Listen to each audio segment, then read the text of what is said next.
Mestre Jesus esteja sempre conosco. Nós estamos aqui representando o Grupo Espírita Francisco de Assis, desejosos que Jesus esteja conosco. Que Jesus nos ampare, que Jesus nos ilumine, que nos dê a força necessária que precisamos para passar pelas nossas dificuldades, sabendo que tudo são aprendizados. Dá-nos a força, Jesus, de alcançarmos o progresso, a fim de subirmos até o Pai. O assunto da tarde de hoje, o capítulo 6º do Livro dos Espíritos, da Vida Espírita. É muito interessante a gente conhecer a vida espiritual, a vida do espírito, quando ele perde o corpo físico e ele vai para o plano espiritual. É isso que nós vemos nesse capítulo. E nesse capítulo, nesse item que estamos vendo hoje, das perguntas 320 a 324, é sobre a comemoração dos mortos funerais. Nós temos aqui um esclarecimento a fazer. Como é que o espírita vê a morte? O espírita vê a morte como a perda do invólucro corporal, do nosso corpo físico, mas a permanência do espírito, que ele não morre. Ele só muda de plano. Não está mais no plano físico, mas está no plano espiritual. É importante que a gente perceba isso, que a gente conheça as leis de Deus, que conheça o seu amor, que nos dá as oportunidades do crescimento. E as oportunidades do crescimento, elas continuam após a nossa morte. Então, como devemos nos lembrar dos nossos afetos? Nós devemos nos lembrar dos nossos afetos como seres vivos que são, porque eles não morrem, apenas estão em outro plano, o plano espiritual. Então, são seres vivos, continuam com a sua vida. Não são habitantes dos jazigos, dos túmulos, das catacumbas. Não são os habitantes. Eles já não estão ali. E nem são moradores dos cemitérios. Há um mundo que se descortina após a morte do corpo físico. Naturalmente, que essa morte e esse mundo que se descortina deve ser de acordo com os nossos merecimentos. Nunca irá a nossa vida. Nunca. Nunca jogar fora esse bem maior que Deus nos deu, que é a oportunidade de aprendizado, a oportunidade que o Espírito tem de se elevar, de conhecer, de aprender, de ser fiel sempre ao amor de Deus. Então, nunca irá a nossa vida. A pergunta 320 diz assim: sensibiliza os espíritos lembrarem-se deles, os que lhe foram caros na terra? Então, será que os espíritos eles ficam sensíveis por a gente se lembrar deles, pelos que lhe foram caros aqui na terra? Se eles são felizes, então aumenta a felicidade. Se estão em desgraça, essa lembrança é um lenitivo, é um alívio que nós podemos oferecer a eles. Porque muitos, não é porque desencarnaram que estarão em situação boa, estarão em suas provações, estarão em suas dificuldades. E a prece é o melhor remédio que nós temos, que nós podemos oferecer àqueles que sofrem. O dia da comemoração dos mortos é para os espíritos mais solene do que os outros dias? Ficam contentes ir ao encontro dos que vão orar nos cemitérios sobre seus túmulos? Essa é a pergunta 321. Aqui nós damos um esclarecimento que nas nossas reuniões da quinta-feira, Ela é dividida em duas partes. A primeira parte é o comentário do Livro dos Espíritos, que nós estamos aqui fazendo, e a segunda parte é o comentário do Evangelho. Então, é uma reunião muito linda, onde as nossas vozinhas, elas assistem, e a gente fala numa linguagem que elas possam entender. Nós agradecemos imensamente pelas oportunidades que Deus nos oferece. Que os bons espíritos possam nos inspirar para que possamos esclarecer a esses corações. Ainda esclarecendo, o nosso grupo espírita Francisco de Assis, o nosso GEFA, nós temos reuniões públicas aos domingos, às 17 horas, às terças e sábados, às 19h30, e às quintas-feiras, às 14 horas. Por isso, essas palestras, elas estão sendo divulgadas exatamente no mesmo horário, porque muitos gostam de, nesse horário, estar em sintonia com o plano superior, com aqueles bons espíritos que assistem a nossa casa, e estar, então, em conjunto com outros, ouvindo as palestras, pensando como é bom aquela casa de trabalho, de oração, onde procuramos exercitar o amor. Como é bom a gente poder estar junto. Vai chegar o tempo que nós retornaremos. Tudo na sua hora. Mas vamos então à pergunta 321. Se o dia de comemoração dos mortos para os espíritos, se é um dia mais solene do que os outros dias. E se eles ficam contentes de ir ao encontro dos que vão orar nos cemitérios sobre seus túmulos. Os espíritos atendem ao chamado, como em um dia qualquer. Para eles, é mais importante a lembrança que nós temos. Eles vão porque eles ouviram o chamado daquelas pessoas queridas e eles vão. Mas somente das pessoas queridas. Eles ignoram a multidão que não os conhece. Atendem seus amigos e não pela multidão dos indiferentes. Então, aquela multidão que muitas vezes vai aos cemitérios não diz nada, não diz respeito a eles. Mas sim aqueles amigos, aqueles entes queridos que vão ali prestar sua homenagem.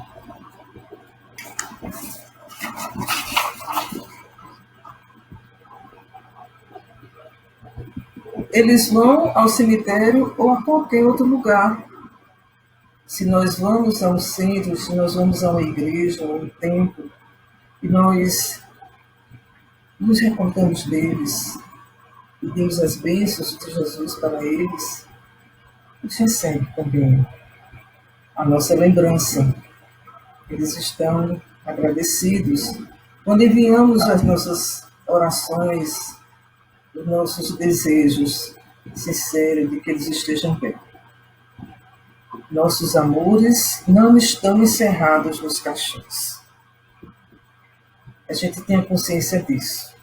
E que a gente não pense esse pensamento tão doloroso, tão nefasto, que nos oprime o coração.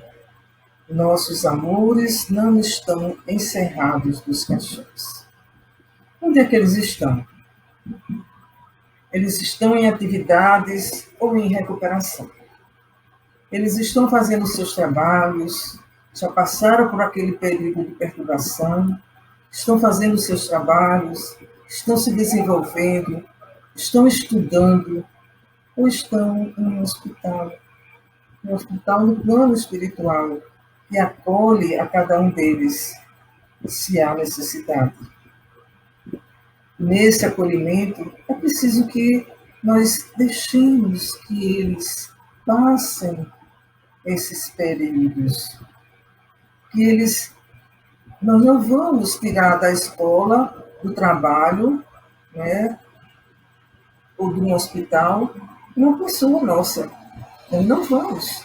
Então, assim, nós também não devemos fazer isso, com os nossos entes queridos, que já estão no plano espiritual. Muitas vezes as pessoas invocam, venha me ajudar. Nós muitas vezes pedimos, né, que eles venham até nós, mas é preciso que nós tenhamos a consciência de que mesmo passando já alguns anos que eles desencarnaram, como é importante que eles permaneçam fazendo o seu trabalho, se desenvolvendo.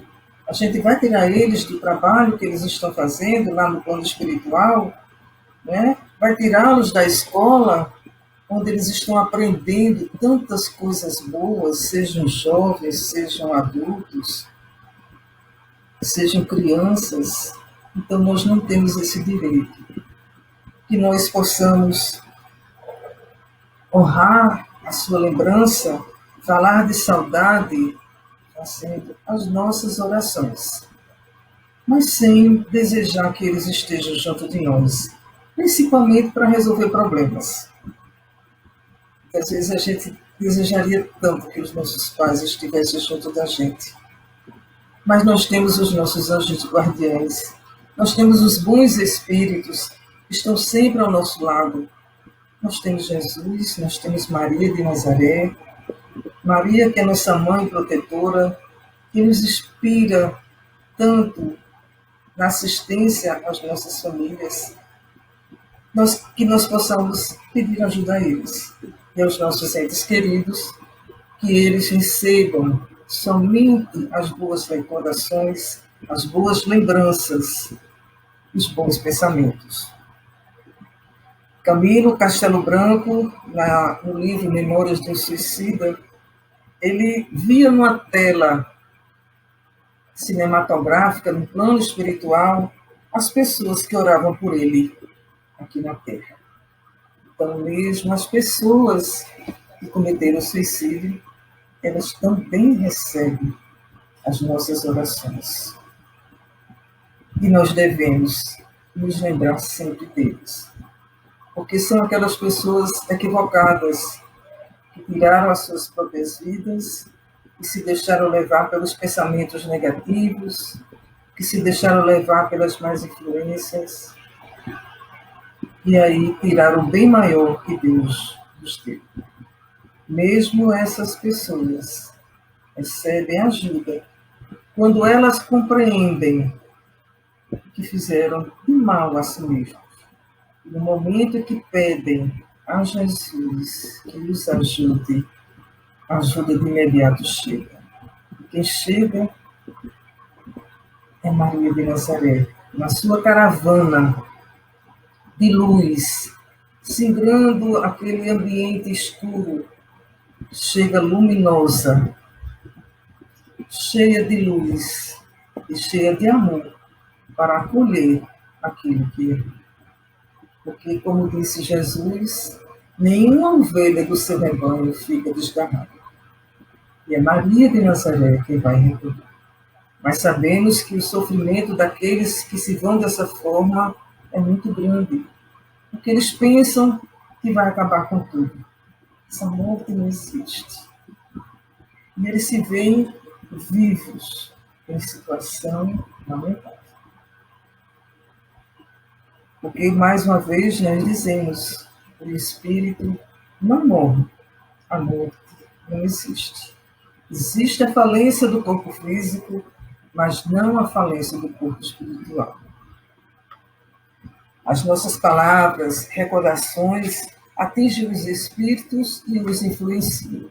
Imaginemos se nós vamos desejar que uma pessoa, um espírito, desejar o mal para ele, ou não desejar o bem, pensar mal. Isso também atinge os espíritos. Deixemos eles em paz. Então, as nossas palavras, as nossas recordações os influenciam, assim como sentir saudade. Saudade é normal que a gente sinta, porque nós sentimos saudade daqueles entes que nós amamos. Mas lamentar, reclamar a Deus pela sua ausência, é transformar aquela saudade em sofrimento.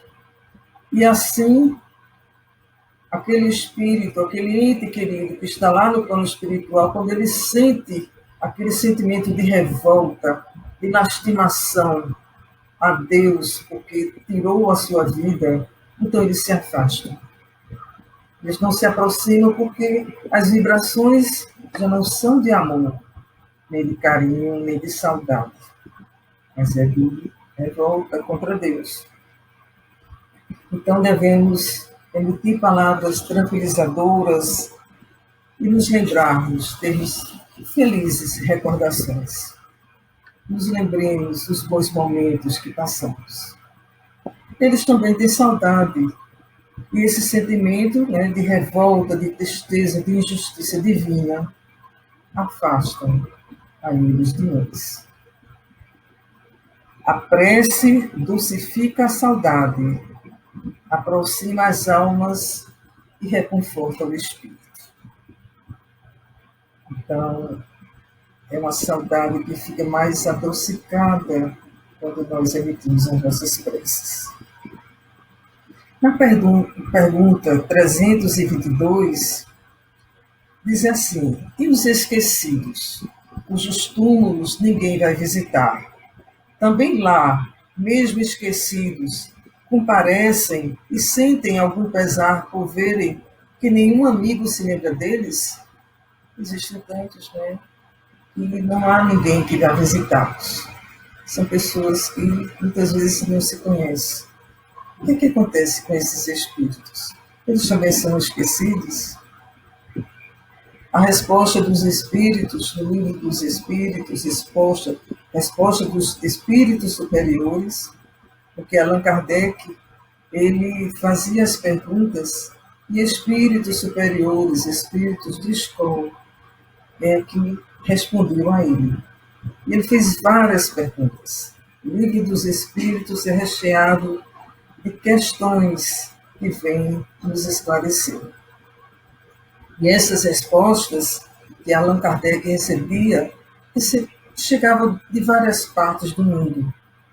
E aí se via que a resposta do que ele estava perguntando era a mesma em vários idiomas e em várias partes, se comprovando a veracidade das informações.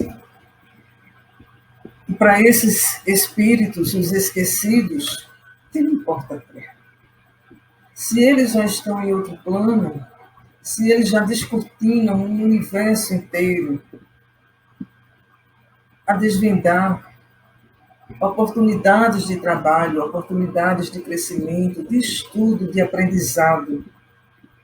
Porque quando nós desencarnamos, passa em nossas mentes todo um filme da nossa vida.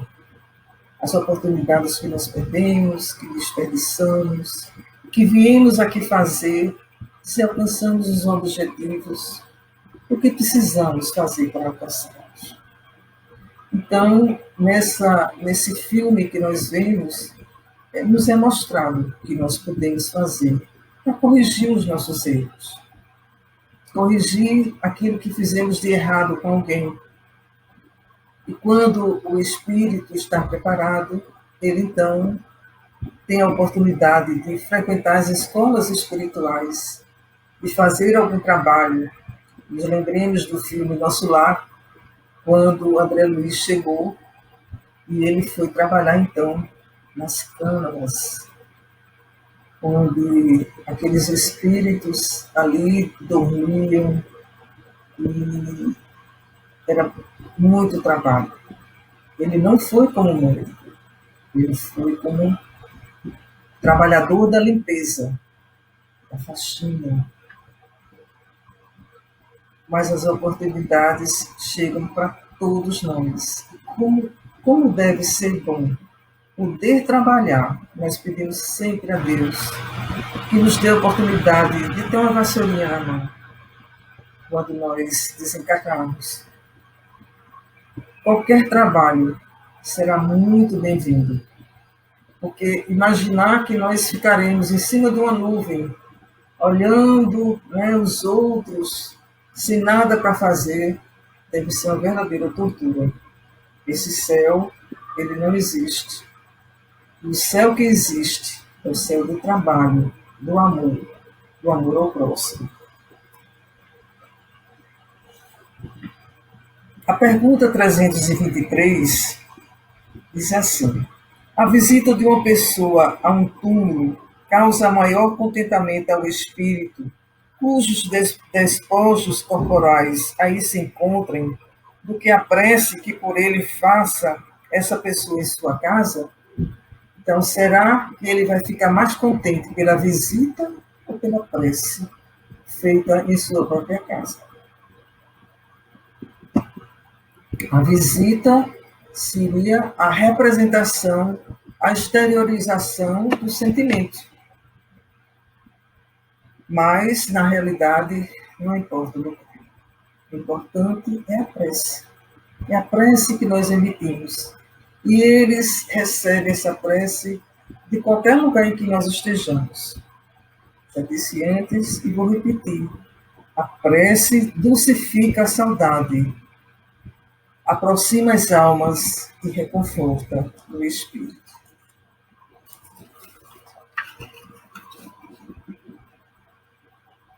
Na última pergunta desse tema, sobre a comemoração dos mortos,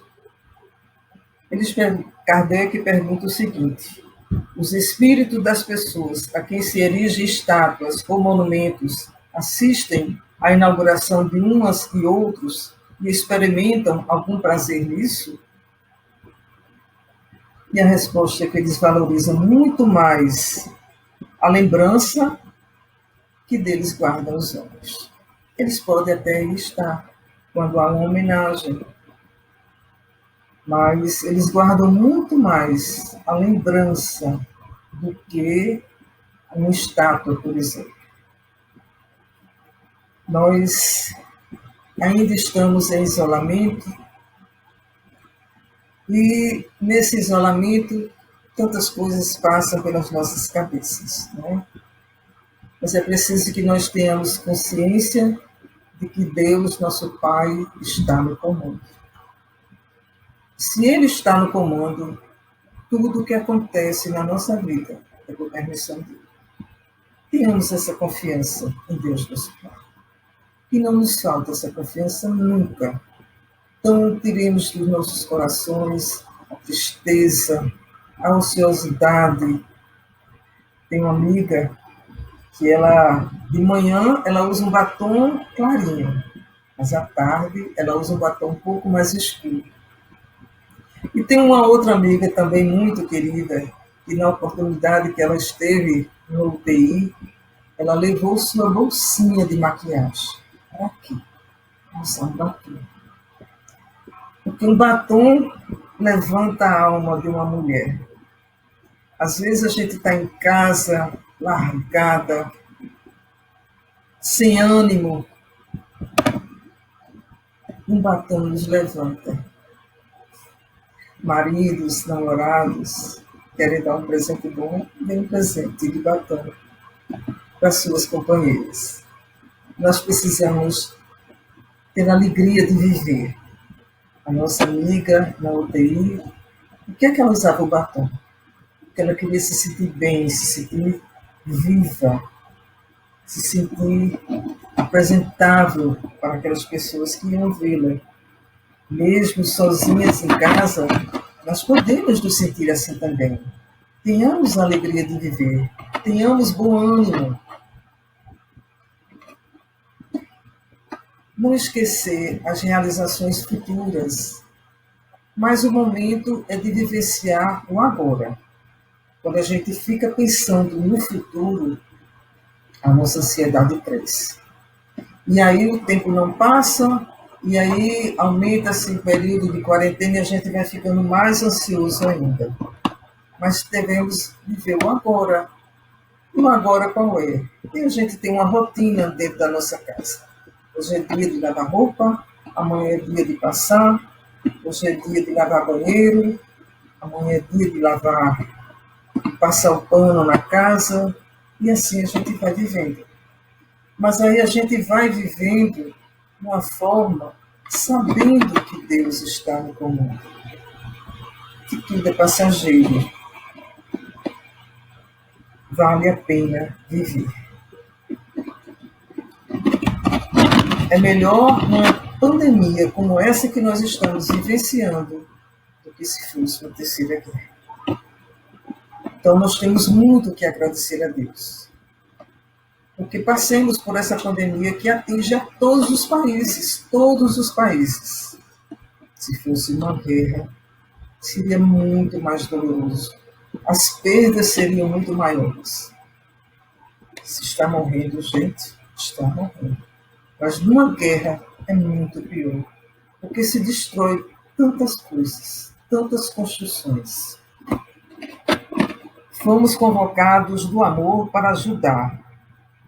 E todos nós somos importantes.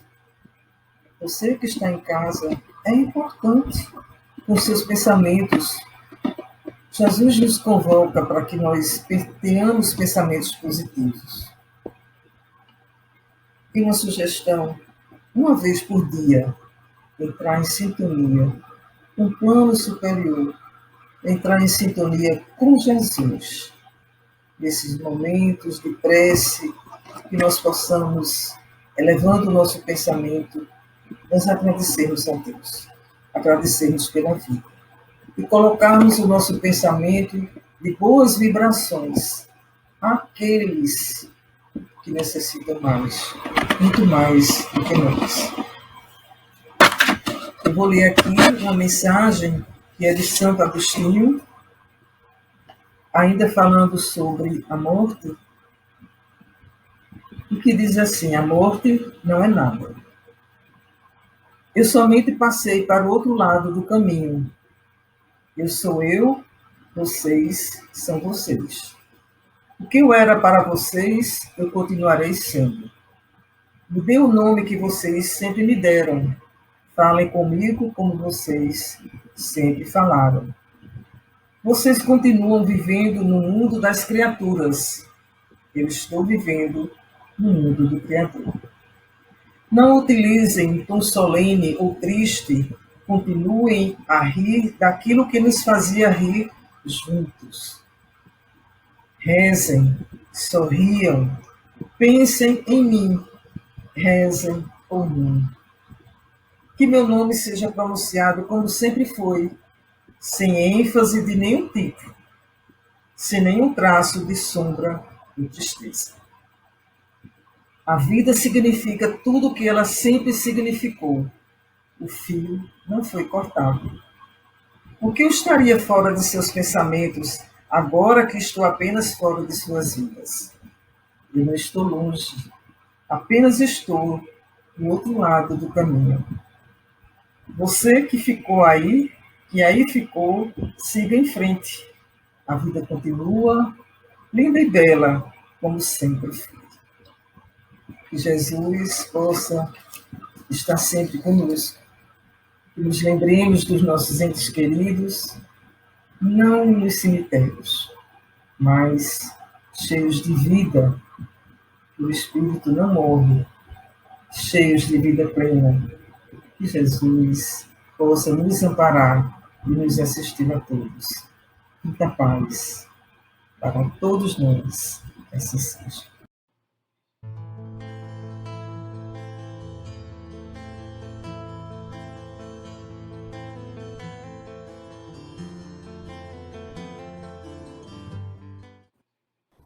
Bom, estamos aqui de novo para fazer ter a conversa com vocês sobre um tema que nos foi proposto para a reunião do GEFA. Infelizmente, ainda estamos em isolamento, estamos distantes uns dos outros, mas com certeza distantes fisicamente e bem perto do coração. Bom, estou feliz de poder novamente participar aqui com vocês. O assunto que nos foi proposto foi bem-aventurados os pobres de espírito. E muitas pessoas confundem, até porque existe uma colocação de pobre de espírito, aquela pessoa muitas vezes diz, fulaninho é pobre de espírito, dando uma conotação da pessoa ser pequeno, mesquinho. Na verdade, no evangelho, os bem-aventurados, os pobres de espírito, são aqueles humildes. Então, que sejam bem-aventurados. Nós precisamos ter a humildade. O tema que nos foi proposto deste capítulo 7º, Bem-aventurados os pobres de espírito, é sobre o homem, a missão do homem inteligente na Terra. Então, vejam, que missão que temos na Terra? Deus nos deu a inteligência, a sabedoria, os conhecimentos. E esses conhecimentos nos servirão de alguma forma. Mas é preciso que tenhamos muito cuidado, porque se adquirimos esse conhecimento, se temos esse conhecimento e essa inteligência para absorver esse conhecimento, é preciso colocá-lo em prática da forma melhor possível, da forma boa, da forma amiga, de explicar àquelas pessoas que não são muito dotadas de certa inteligência ou de conhecimento, mas tudo em prol do bem maior, do amor, da caridade. Então, a missão do homem inteligente na Terra não é ser arrogante, nem menosprezar o próximo, nem deixar de fazer o bem para alguém. Muito pelo contrário, por sermos inteligentes e termos conhecimentos, temos obrigação de repassar esse conhecimento da melhor forma possível e com os ensinamentos de Jesus juntos com esse conhecimento. E de que forma? Leremos aqui. Missão do homem inteligente na Terra. Não vos orgulheis do que sabeis. Então, não precisamos ficar orgulhosos porque temos um conhecimento. Porque esse saber tem limites bem feitos. Nem tudo nos foi revelado. Então, os nossos conhecimentos ainda são pequenos. Tem limites bem estreitos no mundo em que habitais. Mas suponho que sejais uma dessas sumidades inteligentes desse globo, e não tendes nenhum direito para disso vos envaidecerdes. Olha lá. Então, vamos supor que sejamos sumidade naquele conhecimento, naquela área. Então, a gente não tem por que se envaidecer, porque a gente sabe que o orgulho, a vaidade é a grande chaga da humanidade. Então, por termos isso, por adquirirmos isso com a permissão de Deus, não podemos fazer isso uma coisa vã, uma coisa para humilhar o outro, ou ficar mais vaidoso, não. Muito pelo contrário, eu acho que é um teste para que, mesmo tendo esse tipo de conhecimento, não fiquemos orgulhosos nem vaidosos. E aqui diz assim: se Deus, em seus desígnios, vos fez nascer no meio onde pudeste desenvolver a vossa inteligência, é que Ele quer que dela useis para o bem de todos, porque é uma missão que vos dá, colocando em vossas mãos o instrumento com a ajuda do qual podeis desenvolver a vosso turno as inteligências retardatárias e a conduzir a Deus. Então, se você faz bom uso da sua inteligência, ajudando o outro a compreender um universo que ele não compreende, você está fazendo bem. Você está fazendo bom uso. Mas se você tem essa inteligência, esse conhecimento, e faz o uso para o mal dessa inteligência, você não ignora esse conhecimento. Então, você faz com que você fica... usa dessa inteligência de uma forma ardilosa, de uma forma até mal, de uma forma ruim mesmo, sabe? Com certa maldade, porque você é inteligente, então você articula esse mal. Isso não é bom. Isso não é bom de jeito nenhum. Precisamos saber que essa inteligência e essa oportunidade de termos esse conhecimento é uma oportunidade maravilhosa para você repassar aquilo que você sabe para o outro e usar dessa inteligência para o bem, para os roteiros do bem, para o caminho do bem, para o caminho que Jesus nos ensinou há tantos anos atrás, né?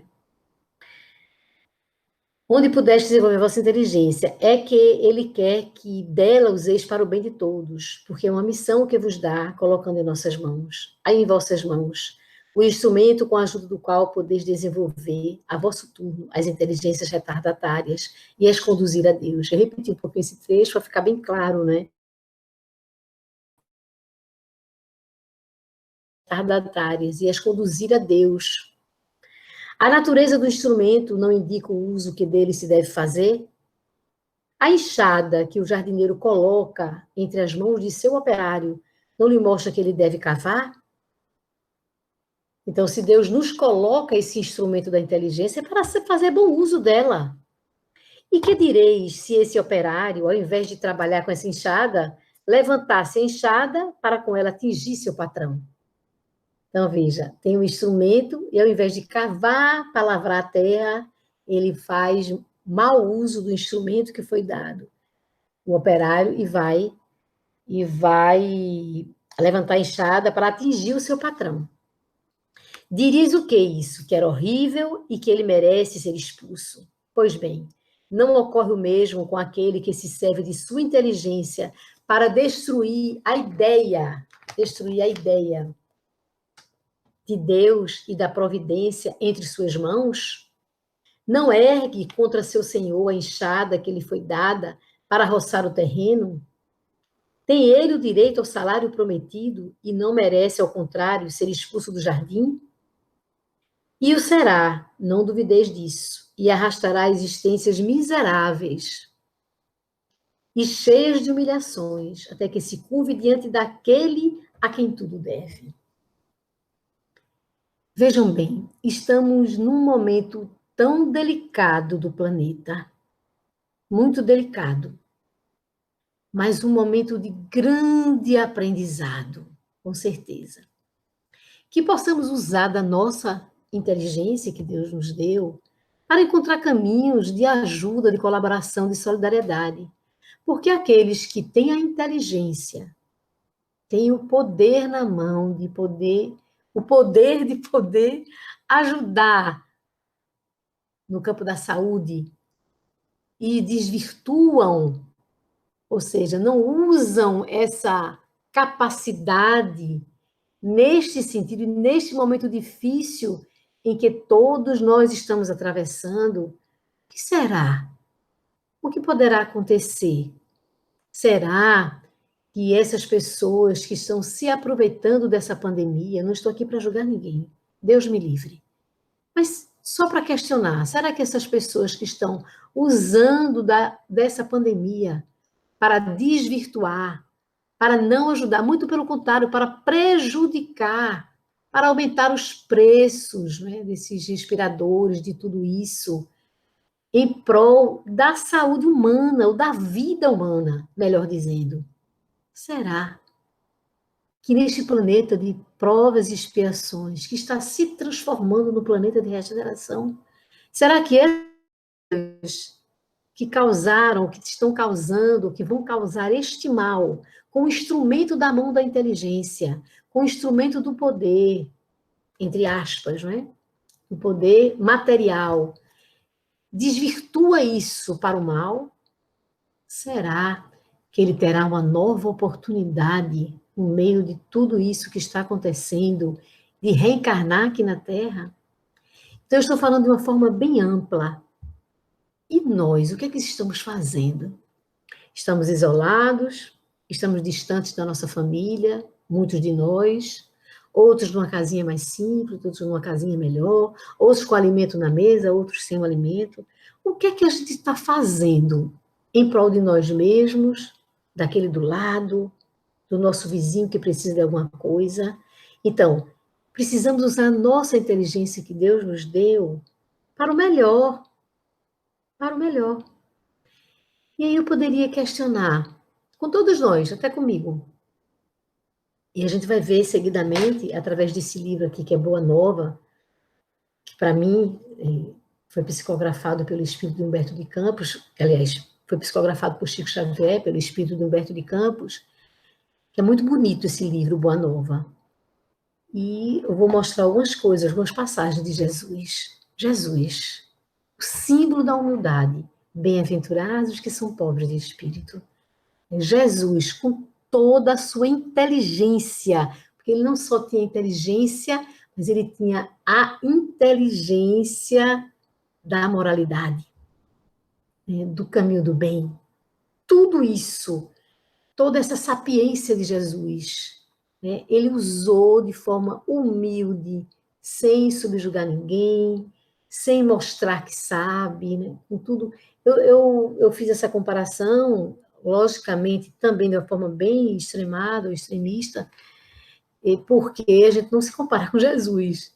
Mas ele teria todo o mecanismo de usar a inteligência dele, as sábias lições, de outra forma. E, no entanto, a maior das inteligências, o médico dos médicos, fez o quê? Né? Humildemente passou por todo aquele processo que nós sabemos e nos ensinou a amar. Então, veja que exemplo, né? Que possamos seguir o exemplo dele. Porque às vezes é fácil dizer, temos que seguir Jesus, vamos seguir os ensinamentos dele. Vamos estudar o que foi que Jesus fez, sabe? Em várias etapas. Esse livro nos dá um conhecimento bem interessante da escolha dos apóstolos. Ele estuda como foi que ele escolheu os 12 apóstolos. Entre pescadores, cobrador de imposto, entre uma pessoa de uma família mais abastada. Então, assim, a escolha dos 12 apóstolos foi bem interessante, a escolha deles. E aí explica bem direitinho esse livro. Até isso, né?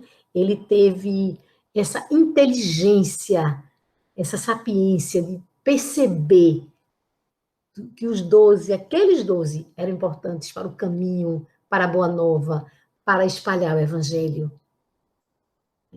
Interessante. Então, a nossa missão deveria ser essa, que os apóstolos sejam aquelas pessoas que ainda não têm o conhecimento que a gente tem, que a gente possa ensinar.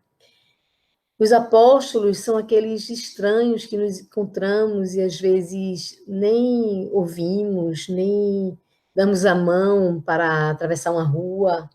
Que os apóstolos sejam aqueles que trabalham conosco, que estão conosco, e que a gente possa ajudar, que possa entregar um comprimido na hora de uma dor de cabeça, sem precisar dizer, olha, é tal comprimido, vai comprar na farmácia. Que os apóstolos sejam os nossos parentes que ainda às vezes não conseguem perceber essa grandiosidade de Jesus.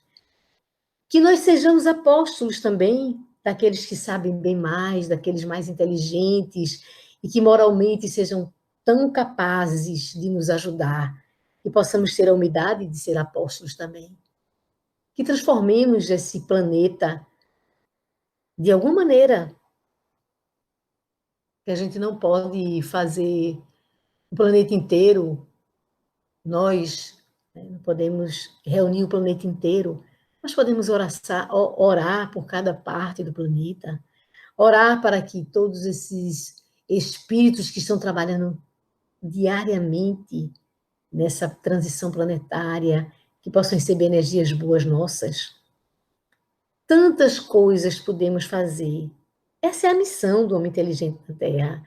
Não é a missão do poder, não é a missão do dinheiro, não é a missão do bem-estar material, não é a missão de inventar, não, de conseguir a fórmula do coronavírus, do Covid-19, a vacina, para ficar no livro, sabe? Naquele, né? Receber o prêmio Nobel da medicina. Não, não, não, não. Não é essa a proposta.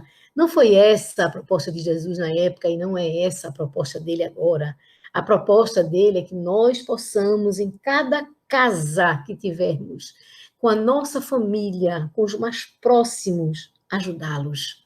E nos ajudar, nos conscientizar de tudo, agradecer a Deus pelo dia que amanhece, pela comida, pela casa que a gente mora. É essa a missão do homem inteligente na Terra.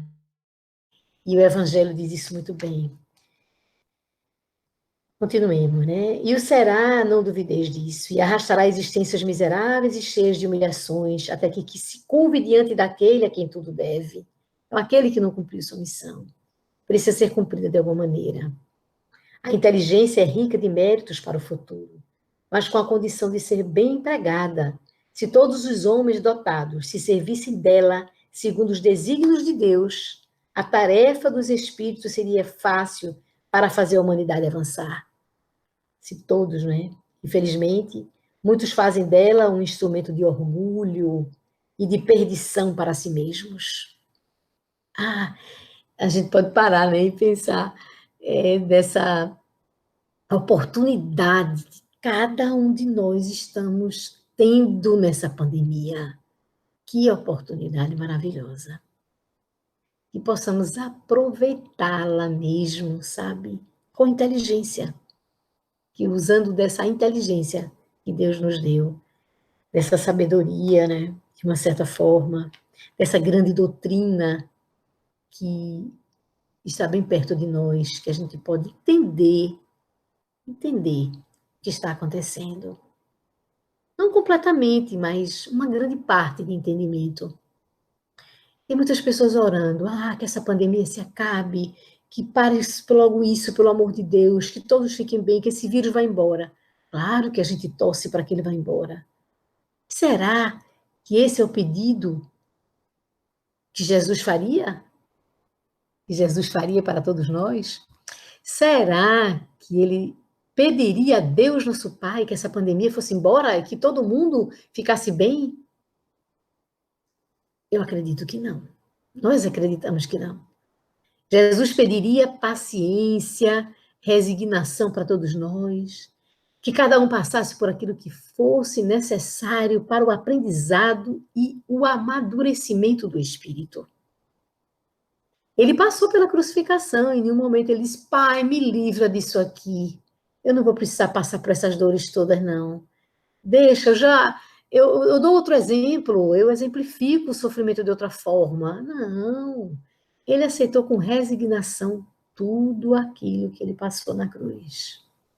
E ele sabia que ia passar. Ele avisou os apóstolos, ele ia ser traído, tudo aquilo ali já estava programado. E em nenhum momento ele falhou na sua missão. E é isso que Jesus quer de nós.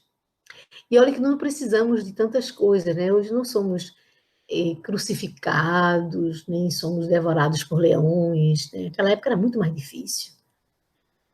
Ele pede para que nós possamos amar a Deus sobre todas as coisas e o nosso próximo como a nós mesmos. Fazer aquele outro. Precisa, aquilo que ele necessita. Né? Com a nossa inteligência, possamos usar esse instrumento da melhor forma possível. Se Jesus, governador deste planeta, protetor de todos nós, tivesse agora, se apresentasse agora, entre nós, que a gente possa ouvi-lo, que ele possa, se ele pudesse se materializar, dando uma mensagem pela internet, onde todos tivessem acesso, certamente ele não ficaria orando para que esse vírus fosse embora. Ele ficaria, com certeza, como deve estar, com toda a sua equipe espiritual de anjos do bem, né, superiores.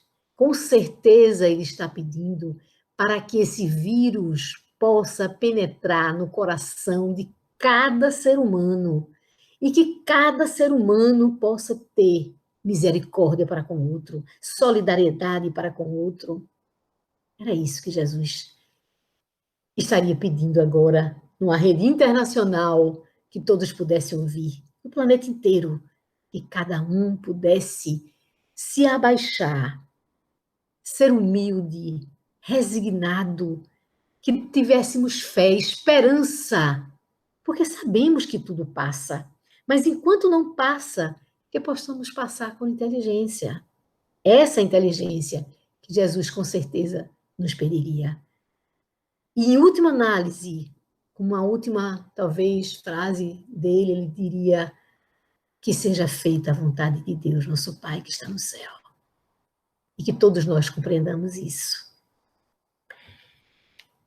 A inteligência é rica de méritos para o futuro, mas com a condição de ser bem empregada. Se todos os homens dotados se servissem dela, segundo os desígnios de Deus, a tarefa dos espíritos seria fácil para fazer a humanidade avançar. Infelizmente, muitos fazem dela um instrumento de orgulho e de perdição para si mesmos.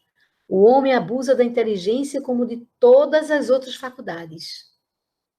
E, entretanto, não lhe faltam lições para diverti-lo. Não abusa só da inteligência, não, de todas as faculdades. Abusa. Não lhe faltam lições para diverti-lo, de que uma poderosa mão pode lhe retirar aquilo que ela mesma lhe deu. Uma poderosa mão pode retirar aquilo que ela mesma lhe deu. Mais uma vez, exemplificamos o que está acontecendo em todo o planeta. Então, a mão de Deus cobriu a todos nós, para que parássemos, para que olhássemos a família, para que prestássemos atenção no outro, para que a gente possa dar valor ao amor de Deus por todos nós. E compreendendo assim. Eu trouxe também para vocês esse livro, eu falei, Boa Nova, pelo espírito de Humberto de Campos, psicografado por Chico Xavier, um dos livros, para mim, para nós, para algumas pessoas, mais bonitos da doutrina. E que eu separei uma parte aqui para conversar com vocês sobre a escolha de Jesus, dos apóstolos, como foi que ele escolheu. E tem uma passagem aqui, bem bonita, que diz assim: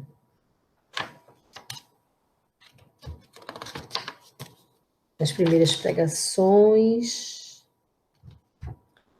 e na escolha, deixa eu trocar essa letra mais miudinha, deixa eu colocar os óculos e perto, fica melhor. Então ele diz assim, essa parte aqui é primeiras pregações. Então, tem uma passagem aqui que Jesus conversa com um sacerdote. Ele ainda está na escolha dos apóstolos. Então, ele diz assim, começa aqui, ele diz assim: sentado como um peregrino nas adjacências do templo, Jesus foi notado por um grupo de sacerdotes e pensadores ociosos que se sentiram atraídos pelos seus traços de formosa originalidade e pelo seu olhar lúcido e profundo. Alguns deles se afastaram sem maior interesse, mas Hanã, que seria mais tarde o juiz inclemente de sua causa, aproximou-se do desconhecido e dirigiu-lhe com orgulho: Galileu, que fazes na cidade? Jesus respondeu: passo por Jerusalém, buscando a fundação do reino de Deus, exclamou Cristo com modesta nobreza. E o sacerdote falou: reino de Deus? Tornou o sacerdote com acentuada ironia. E que pensas tu venha a ser isso? E Jesus respondeu: esse reino é a obra divina no coração dos homens. E o sacerdote: obra divina em tuas mãos? Com uma gargalhada de desprezo. E continuando as suas observações irônicas, perguntou: com que contas para levar avante essa difícil empresa? Quem são os teus seguidores e companheiros? Algum príncipe desconhecido e ilustre para auxiliar-te na execução de teus planos? E Jesus: meus companheiros hão de chegar de todos os lugares. Respondeu com humildade. Um homem tão inteligente e sábio, né? E tão humilde como Jesus. Coisa linda. Sim, observou Hanã, os ignorantes e os tolos estão em toda parte na terra. Certamente que esse representará o material da sua edificação. Entretanto, propões-te realizar uma obra divina e já viste alguma estátua perfeita modelada em fragmentos de lama? E Jesus falou: sacerdote, Nenhum mármore existe mais puro e mais formoso do que o do sentimento. E nenhum cinzel é superior ao da boa vontade sincera. Que lindo, né? Impressionado com a resposta firme e inteligente, o famoso juiz ainda interrogou: Conheces Roma ou Atenas? E Jesus respondeu convictamente: Conheço o amor e a verdade. Continuou o juiz sacerdote: Tem ciência dos códigos da corte provincial e das leis do templo?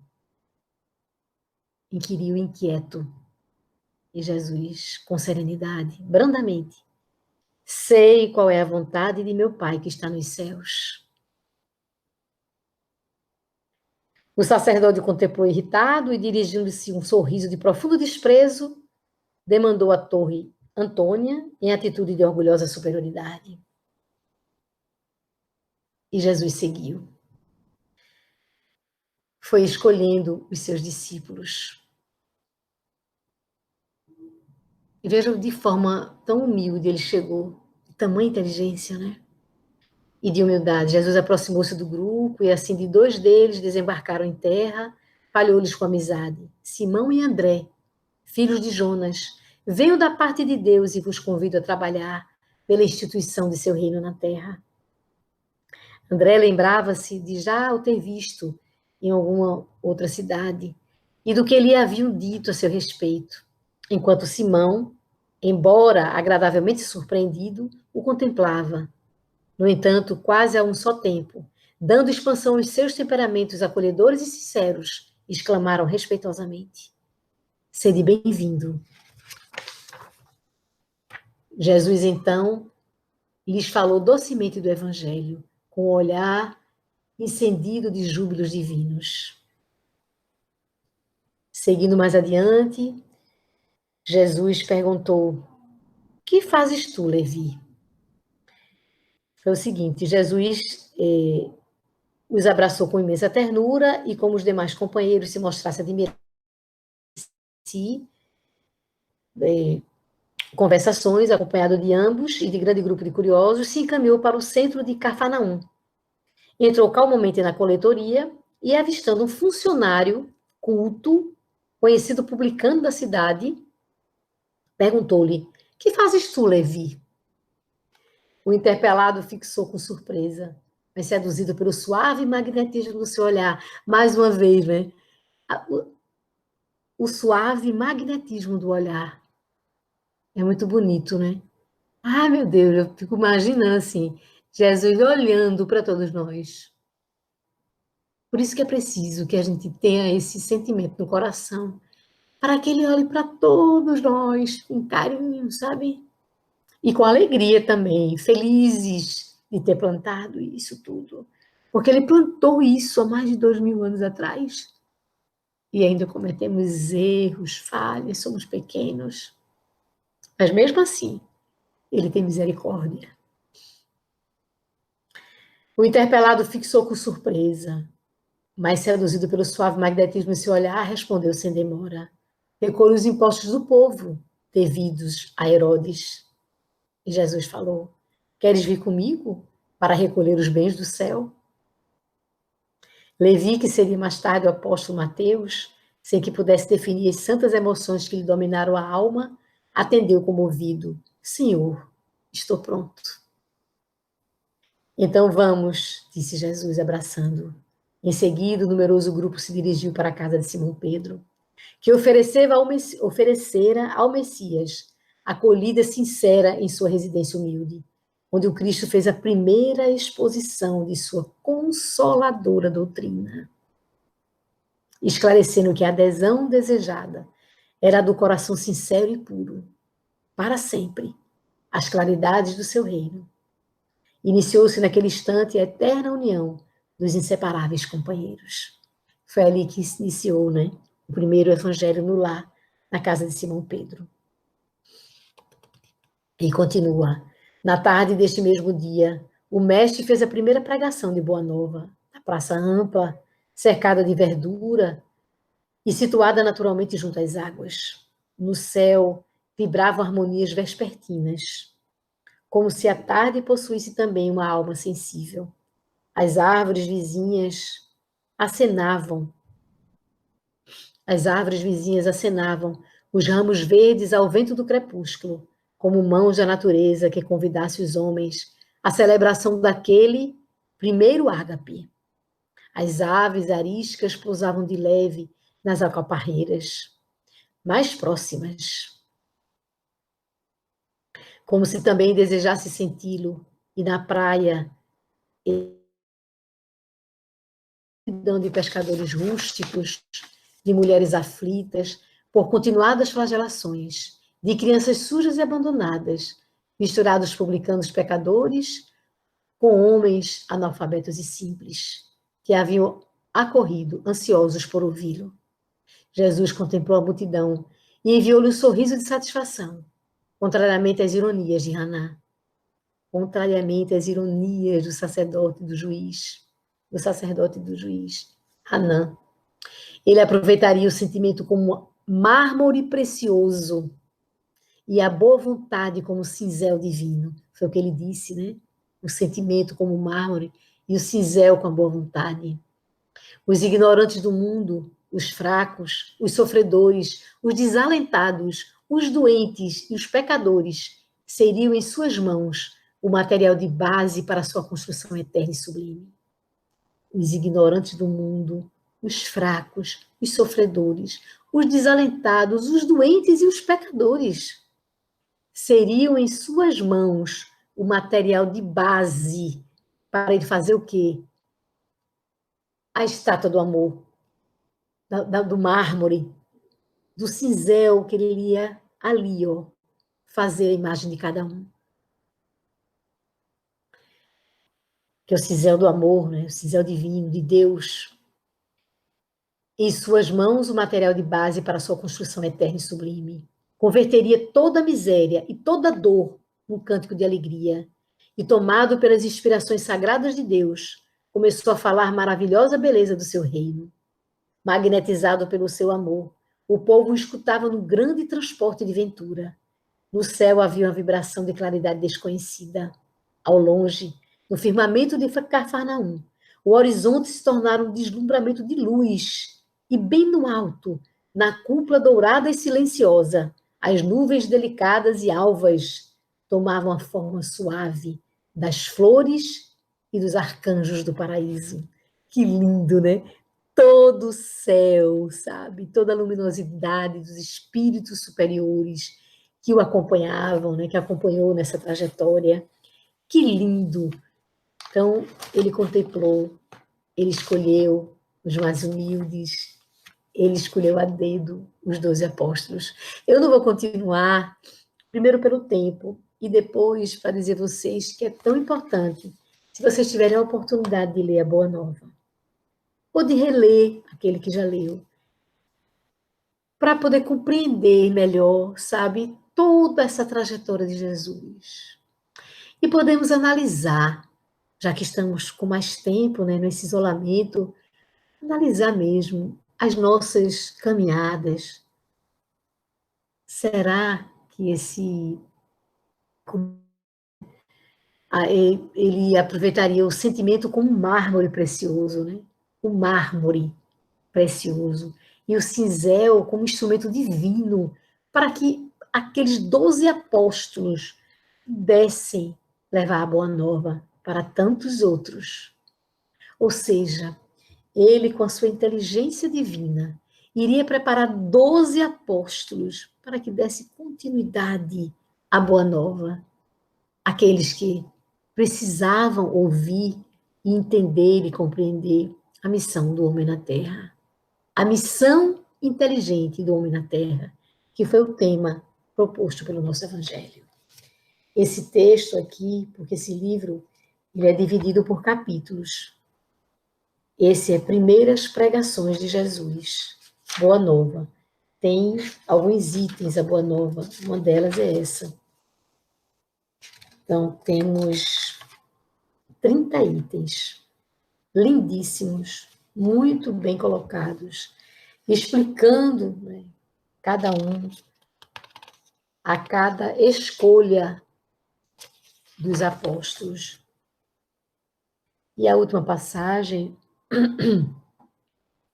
quando ele falou com o pai de Tiago e de João, Zebedeu, que era o pai de Tiago e João, ele escolheu Tiago e João como apóstolo, eram irmãos, e a mãe ficou super feliz, aí já disse, mas eu gostaria que eles sentassem um do lado direito e o outro do lado esquerdo do Cristo, né? E Jesus respondeu que ele teria que tomar do mesmo cálice dele. Veja a resposta de Jesus. Não menosprezou a mãe, o sentimento dela, mas quis dizer que para sentar do lado direito e do lado esquerdo, eles teriam que tomar o mesmo cálice dele, o cálice do amor, da humildade, da benevolência. E aí, quando Zebedeu foi falar com Jesus, porque a mulher dele disse que os filhos, né, iriam segui-lo, aí Zebedeu, né, ao entardecer, cessado o labor do dia, Zebedeu, acompanhado pelos 2 filhos, procurou o mestre na casa de Simão. Zebedeu, respondeu-lhe Jesus, tu que conheces a lei e lhe guardas os preceitos no coração, sabes de algum profeta de Deus que no seu tempo fosse amado pelos homens do mundo? Porque ele recebia visita, Jesus lhe recebia a visita com extremo carinho, enquanto o velho Galileu expunha suas razões, humilde e respeitoso, preocupado com os 2 filhos. E aí ele falou com relação a isso. Você conhece algum profeta de Deus que no seu tempo fosse amado pelos homens do mundo? Não, Senhor, respondeu Zebedeu. E Jesus continua, que fizeram de Moisés, de Jeremias, de Jonas? Todos os emissários da verdade divina foram maltratados e trucidados. Terra, o preço do amor e da verdade, tem sido o martírio e a morte. O pai de Tiago e João ouvia humilde e repetia, sim, Senhor. E Jesus, como se aproveitasse o momento para esclarecer todos os pontos em dúvida, continuou. O reino de Deus tem de ser fundado no coração das criaturas. O trabalho árduo é o meu gozo, o sofrimento, o meu cálice. Então, ele respondeu à mãe, a esposa de Zebedeu, quando ele disse do lado direito e do lado esquerdo, que os 2 filhos deveriam ficar de uma forma orgulhosa, ele disse, tem que beber do meu cálice, ou seja, tem que haver sofrimento. Mas, aí diz assim, o reino de Deus tem que ser fundado no coração das criaturas. O trabalho árduo é o meu gozo, o sofrimento é o meu cálice. Mas o meu espírito se ilumina da sagrada certeza da vitória. Então, é preciso que haja sofrimento, é preciso que haja trabalho, mas tudo isso tem uma recompensa, e essa recompensa não é da terra, a recompensa é do céu, a recompensa é de Jesus para nós. Nós seremos recompensados se trabalharmos a nossa inteligência e se escolhermos certamente os nossos apóstolos, que todos que nos rodeiam sejam os nossos apóstolos, que possamos dar a boa nova, que possamos propagar o bem, o amor, o melhor caminho da caridade, e que essas pessoas possam aprender, assim como nós também, que somos enfermos da alma, que sejamos também, muitas vezes, apóstolos daqueles que são mais sábios, são melhores do que nós. Seguir o caminho de Jesus é isso, é seguir o caminho do amor, é beber o cálice do sofrimento muitas vezes, mas é compreender que este cálice do sofrimento nos trará realmente a verdadeira felicidade e a recompensa no mundo espiritual. Que possamos ter muita paz, que possamos brevemente, de alguma forma, não sei se brevemente, mas esperamos por isso. O brevemente que eu digo pode ser 1 mês, 2 meses, 3 meses, ninguém sabe, está na mão de Deus, mas que possamos nos reencontrar de novo no Jefa, ouvir, nos abraçarmos com os companheiros de trabalho. Que Deus proteja a presidente do Jefa, a dona Sônia, meu abraço fraterno para ela, muito carinhoso, a Alice, o vice-presidente, a Rosane, que está sempre conosco, ilumina todos os dirigentes de todos os trabalhos, que todos eles sejam iluminados pelo amor de Jesus. E que possamos, sim, sabermos como usar a inteligência aqui na Terra para podermos também entrarmos em sintonia neste planeta com Jesus que está no leme, que possamos juntos com o coração, com amor, com fé, coragem, esperança, estar do lado dele, do lado da proposta dele, hoje e por todo sempre. Um grande beijo para todos.